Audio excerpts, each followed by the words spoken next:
Mukwasha bhutsu dzenyu idzi. Aiwa ndotozika mama. Ndikutotya kutenga idzi izvozvi mwana wangu haapa enda kuchikoro.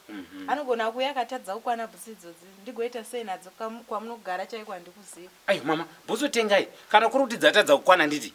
Munenge makutocheka kumberi kumoita mapata-pata. Bhutsu dzingachekwa kuti wamapata-pata. Ndozvitoripo mama, kutongoti kana dzaramba kukwana mocheka inyu kufrandi. Bhutsu ibhutsu dzemwana mongocheka kumberi kumoita mapata-pata. Anaendesa kuchikoro nemapata-pata. Kana. Memaradzawo chido chekutengawo bhutsu. Kungorega zviri nani kapane kutenga ndozoita bhutsu mapata-pata. Aiwa ndikungokupa advice mama. Disinization ka disinization. Hautadzi kutenga chinhu kuti achizokwana. Boza mungofungidzira mama. Bhutsu dzamurutengesa idzi. Ande mama mungotonipa mari iripo hamusatya. Ngetotry yangu dzikangoramba kukwana I want to promise you. Mungocheka kumberi kwebhutsu motoita mapata-pata haanokwana. Mapata-pata anokwana munhu wese. Kazano